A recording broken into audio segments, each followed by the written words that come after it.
having a van is I'm able to wait in the van for my cousins. Right now they are taking their driving school class, and they're going to be gone for about 2 hours. They're driving around town. See, I'm in the parking lot, and Sika is actually sleeping right over there in that seat. I got the fan. She wants to sit on the seat, and the good thing is that I can take a nap or I can get work done right here in the comfort of my van. What we're doing today with the fence, we're tensing it up, but this is the trick that my cousin is using. If you don't have a tool for the chicken wire, so you use a metal rod with a ratchet strap, you come around and it pulls it for you, because he has the fence inside of the metal, and that's what's pulling it tight, as tight as he could. It's a great idea.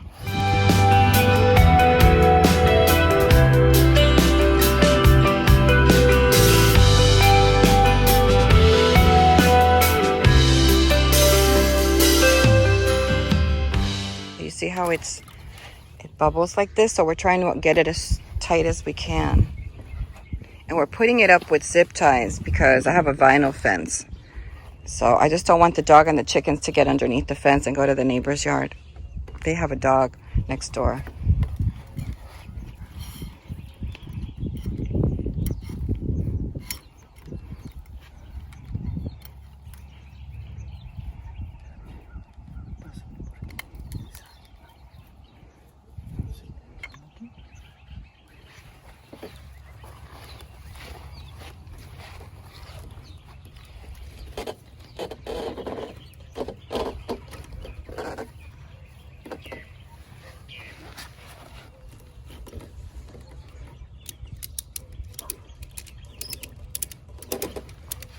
Now it's pulling it tight, see?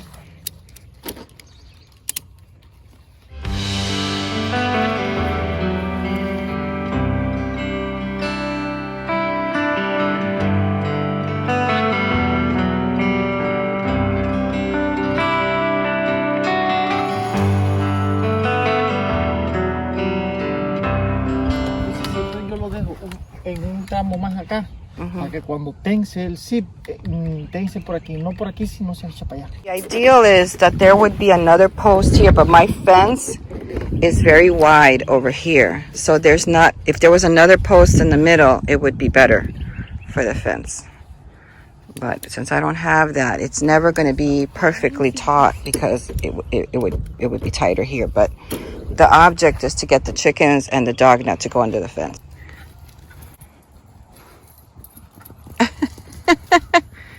She got the crazies today.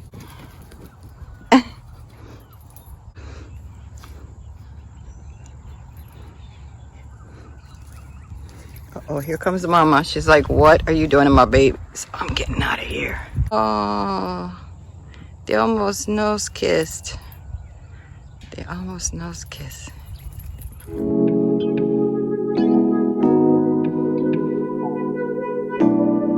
Super excited to get this property finally done.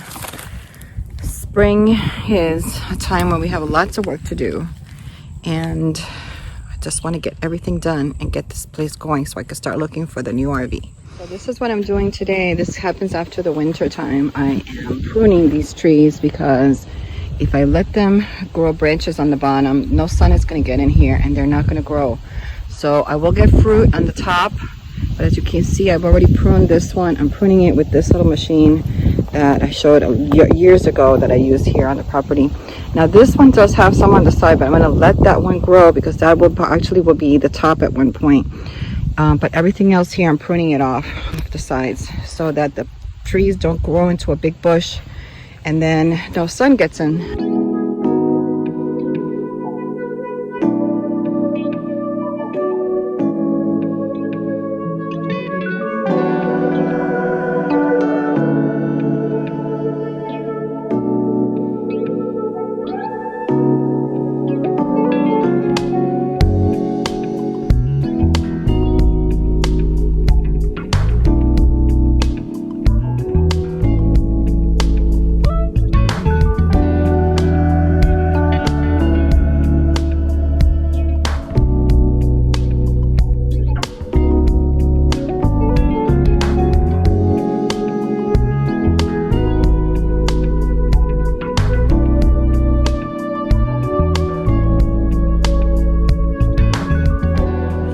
can see, we got this whole side put up, and we're gonna do something else with the door, and then we still have to put this side in over here. Show you what it looks like from the front, because you can't even see it from the street. Can't even see it from the street. So you get up close, you can see it. Kind of shimmers a little bit in the sun, but you can't really see it. And that just prevents the dog and the cat from getting underneath.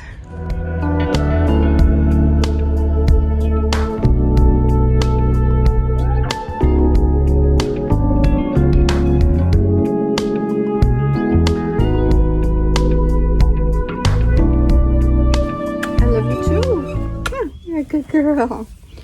All right, so I'm here with my Sika, and I want to tell you, sorry, I'm gonna put this here. I'm gonna put my tripod right there. Okay, get straightened up so I can tell you my story. I want to tell you the story, what happened to me. So this past week, I went out to see a Class B, and I'll tell you the story was, I wasn't really looking for anything right now because I have building stuff that's going to happen here. I'm waiting for some permits. I'm pulling new permits for new stuff that's going to happen here, and I'm waiting for that to get done. The septic is already in place, and I just don't want to get involved in more stuff right now until that gets done, right? So the other day, I drove Yoandri to another side of town, and I noticed that there was a Class B there. And I had seen this Class B months ago. I think it was in December they had it for sale. And I thought, wow, this is really interesting, because I'm looking for something like this. So what are the chances that it's not that far from home? So I call them up, and it's perfect for me. I'm figuring, oh, this is going to be perfect for me. So I go to see it with my cousins. Now, the guy who's showing me this is an older gentleman, very old. He's like 90 years old. And his wife opens the door, and she goes into her room to do some computer work, and then he brings us through the house to the back to see the RV. So when I go inside, I like it a lot, because the RV is like a split plan where you have the dining room in the front when you come in, and the kitchen is there, and then towards the back you have like a divider that you can put up. There's a sofa, and there's like an entertainment center, and then there's a bathroom. The way in the back is the bathroom. So I thought, oh, this is perfect for me, because the sofa actually turns into a bed. It did have one slide out where the bed is a slide out. So in order for you to open the bed, you do have to pull out the slide out, or it's going to touch the cabinet. I thought, oh, this is perfect for me and the dog. The dog likes the van. The dog grew up in the van. We don't do a lot of truck camping. We haven't been traveling. And she likes to sit in the seat next to me, and she's a big dog. And my problem with the truck camper is the loft. I'm afraid she might fall off, or she might jump down. She's hard to get up there, and she's hard to get down.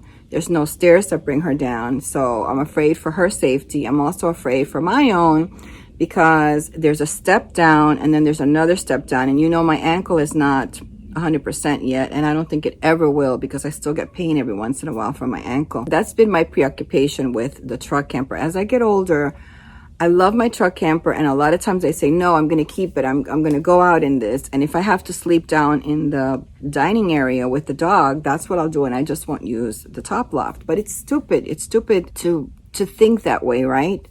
So this is why I'm looking for a van, because number one, I have to make a decision with my truck. I know that I can't go to Alaska with this truck that I have. And if I'm going to continue to pull the truck camper, I need a new truck. But trucks are very expensive. And what I'm going to need is a 350. And I really don't want to get into diesel, because I know a lot of people say that it's better, but it is more expensive to repair. It's some places you can't find diesel. And I really rather go with a gasoline engine. So that's why I'm looking for a Class B plus type of van. I don't want a road trek, and I don't want anything like that with the side door that opens like my van does. I need to have an actual screen door to keep my dog in, just like an RV. But I don't want anything high. I don't want height. And I almost compromised a couple of times looking at some RVs that I was looking at online. I almost compromised because I saw some small Class Cs that are really nice. They're gas guzzlers. That's why I gave up my Class C, the first one. even though I loved it, but it was a gas guzzler and it was high. And I'm really at the point that I love traveling, but I've got to respect the way that I like to travel. From all that I've learned, I'm the kind of person, I don't like to sit still. When I'm out there, you know, I'm out there. If I'm going to travel for 4 months, I want to move. You know, I might sit in camp for 2 or 3 days and rest. Enjoy sometimes with some time with friends or something like that, but I want to move. I want to see things. I go out with an itinerary, and it's not a precise itinerary, but it's a plan of what I want to see, like the big focus things of what I want to see when I go out. And that's what I'm working on for my Alaska trip and my trip up there as well. So I don't really want to go with anything that's big and bulky. And a lot of Class Bs have dualies in the back, which is great because if you get one flat, you still have the other tire. Those are things that I've been looking at. I'm just looking more for the convenience of my dog because she is big and she likes to ride with me in the front. She likes to sit next to me. She likes to sit in the passenger seat. She likes to sit on the sofa with me. Like you can see, like right here. You can see right here, she is very comfortable right here next to me. It's like, you know, life changes and you have to adapt. It's just like when you have children, you might have a car that you like and you bought when you were single, but now all of a sudden you're like, I'm never going to be a soccer mom. I'm never going to have like a minivan. And then you're out there buying a minivan because you got all these kids and you got to get a minivan, right? So life changes, and that's what I see is happening with my life as for my travels, because, you know, I have to I can't compromise. All right, so I'm gonna stop this video for a second because I saw the cat, and it's not my cat. We have kind of adopted 2 community cats that were left here, and they don't usually come during the day, but something must have happened to this cat because she just came here right now, risking her life, knowing that Sika is usually out. So I'm gonna go take a look and see how she's doing, and I will be right back. I dropped all the kibble, and I gotta pick all of this kibble up because Missy's not supposed to have kibble. And I do give those cats kibble because they eat prey. And this is just to kind of fill them when they're hungry because they don't always get prey every day. And I know it's not the best, but it's what I can do for them as community cats. You know, I'm also understanding that any day now they might not come back anymore. There's the plate. I'm going to sit over here because I'm not too wild about it. There she is. Is it pretty? That one we named Remy. Shadow is the brother or the sister that is very feral, but that is Remy. Hi, Remy. Yeah, you're okay. You're okay. You're okay. I'm so scared. They both look alike a lot, and I'm worried that maybe something happened. You can see that clipped ear. See that ear over there that's clipped? Oh no, this one is definitely Remy because it's pretty small. I wonder if something happened to Shadow because they usually always hang out together. It's okay, you're okay.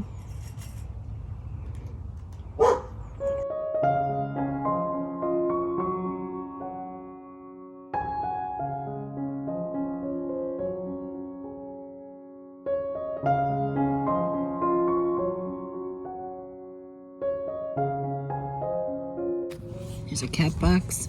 There's another box inside of this box to insulate in the cold. It's a cardboard box inside with straw. And this tape is falling off. So there's the box. And there's another door to this box. We built another door here with a flap so that if something gets in through the other hole, the cats can come out through this hole. There it is. They can get out. See? That's the hole. And then we can always fumigate it and stuff from the top. But we put this here, these blocks, so that the wind doesn't open it. Okay, sorry about the interruption, but things always happening on the homestead. Something happened. I don't know what happened. I know the other cat hasn't come. I think that's Remy. It's hard because we only see them at night. They only come at night. Let me fix this camera a little bit. We've only seen them at night. So I think this one is called Remy. We wanted like a unisex name for both of them because we don't know if they're boys or girls. We do know that they're spayed. So this is the reason that we also built the community box was in case at that time we didn't know, because they wouldn't get close to us. We didn't know if at some point that one of them would get pregnant and give birth, and we didn't want them giving birth over by the bushes because Sika goes out and Sika couldn't kill one of the babies.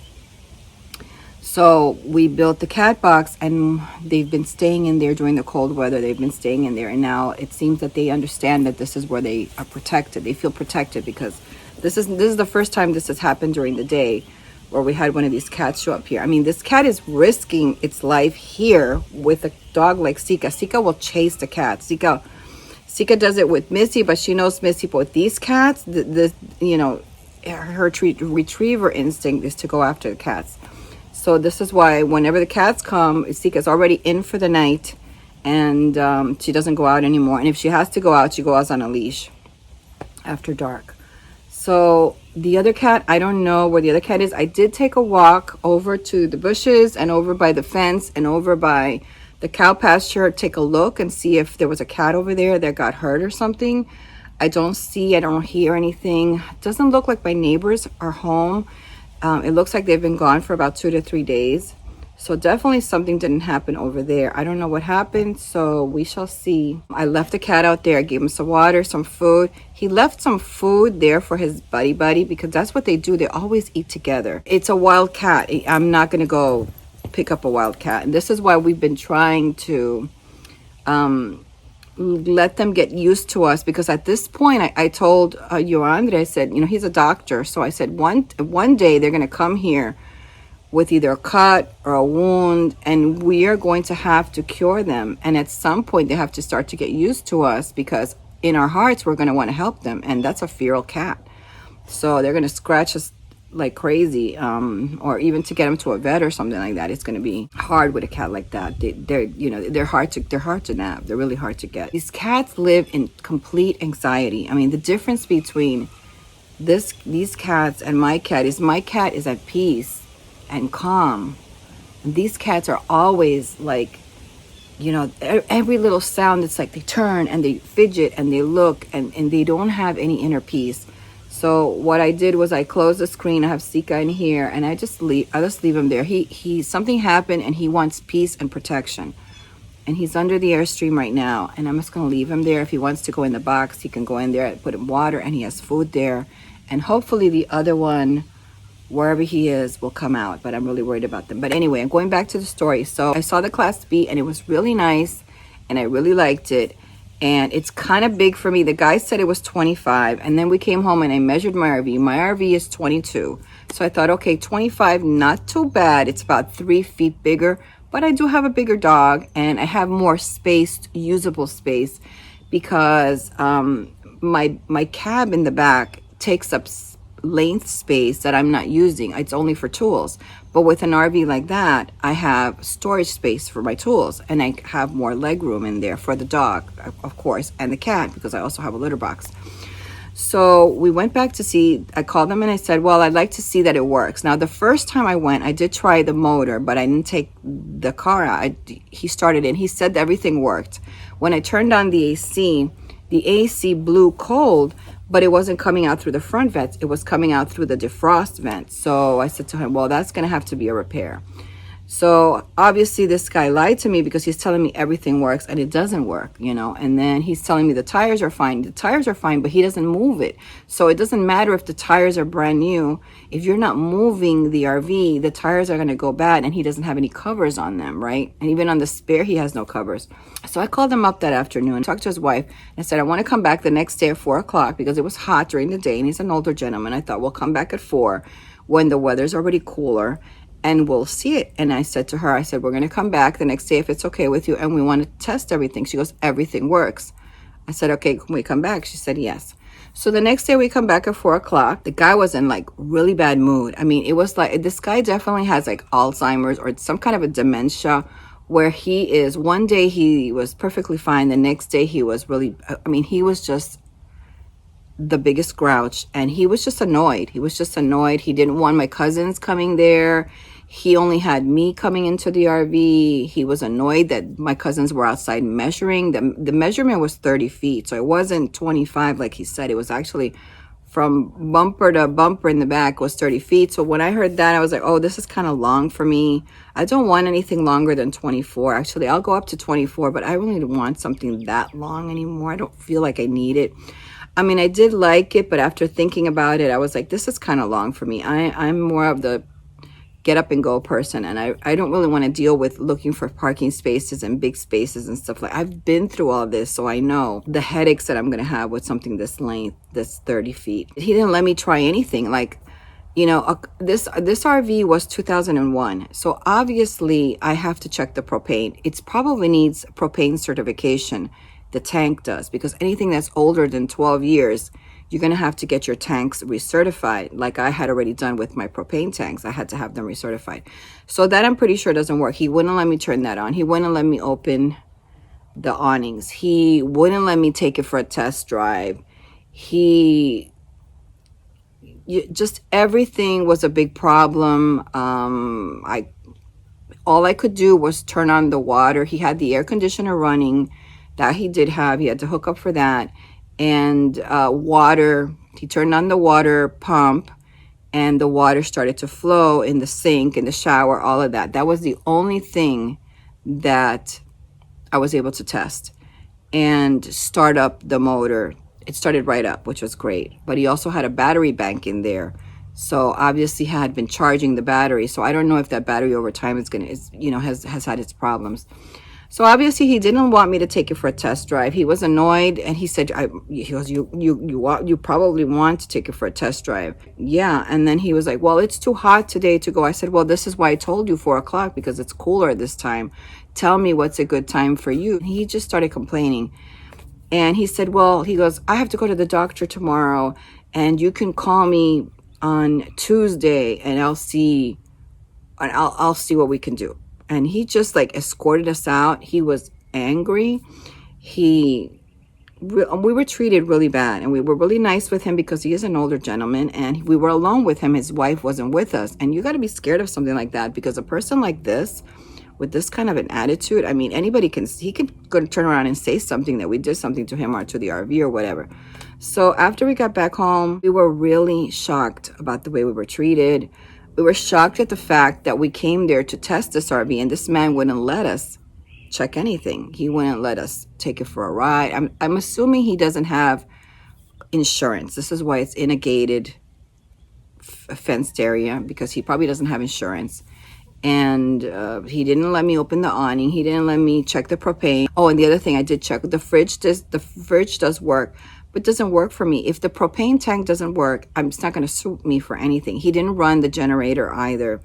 So, I was like, I just told my cousin, I said, you know what, this is not for me, because if he's such a bother for him to let me see all of this stuff, I'm definitely not going to pay for this. He's asking $16,000. When I started looking around at the other options, I saw that I can get a Class C, a 30-foot, Class C for that amount of money, for even less than that, with just as many miles, or even there's even some that I've seen that were less. So when I looked at that, and I said, you know what, this is a big headache that I don't need.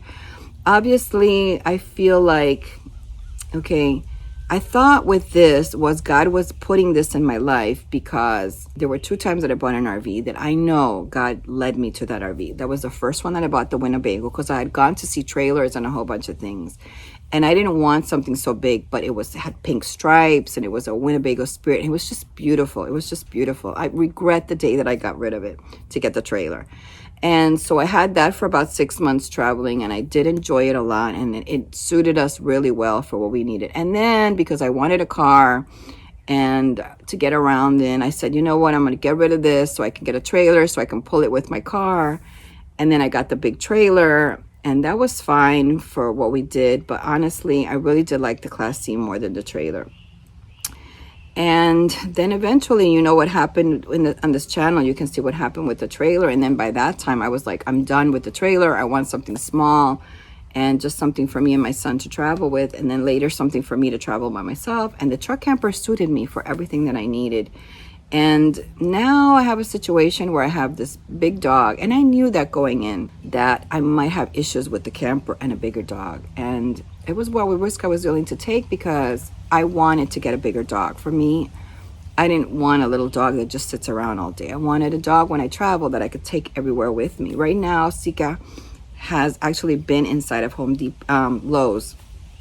I have brought her into Lowe's. Oh, actually, she went into Lowe's and she's been into Home Depot. Those are the two stores that I brought her into with my cousins near me. She's looking at everything. She's not there yet for me to be there alone with her, but I have my cousins on either side, and she's kind of like in the middle of us. And so we want to make sure nobody's like, no kids or nobody surrounds her. We're in the store. So, because if I'm looking at something, I don't want some kid running up to her or something like that. So obviously that's where that, but that's what I want. I want to be able to go everywhere with her. I want to be able to walk in a store with her. I want to be able to take her to a farmer's market and when I'm traveling and just walk, go places, go to parks and enjoy with my dog. And that's what I want. I'm perfectly happy as a woman living my life alone. I like being alone. I like solitude. I like quiet, especially as I get older. I realize that more. I don't want people's drama, and I don't want a relationship with drama. And it's really hard to find that now.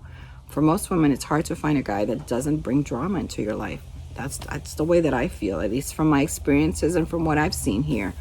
So anyway, needless to say, I passed on that RV, and I realized after that, and then I started looking at other things, and I was willing to compromise because I'm like, you know what, maybe I'll get a Class C because I'm going to be traveling. Okay, I'll go to Alaska with that, and then I'll come back, and then I'll have the Class C, and then my cousins and I can travel together, and they, we'll have extra bedding in there and this and that. But I'm like, you know what, I have the same thing with my camper. I mean, I can sleep in the loft and they can sleep in the dinette, so why am I going to get something that's more gasoline, more headaches, more service problems? I'm like, this is one thing that I do like about the truck camper is that I have the truck that I can bring it to a regular mechanic. I don't have to go to an RV place like with an RV. And the same thing with a van. I mean, pretty much some mechanics won't service your RV even though it's just the motor part of it. I'm still undecided. I will be honest with you. I'm still undecided. I do love my camper and it hurts me. The other day I cried thinking that I was going to have to sell it. And it just, but I realized that I'm not in control of this anymore. I'm going to trust that God is going to put in either the right truck for me. I know it's got to be a 350. If I'm going to get a truck, it's going to be a 350. And maybe I can go a couple of more years and just maybe see how it goes with Sika and train her or get some kind of stairs or something for her for that loft, or maybe just give up the loft and just let Missy enjoy the whole loft, and then me and Sika could just sleep down at the dinette. You're playing with Sika's bone. You're playing with Sika's bone. She's not gonna like that. Here she comes.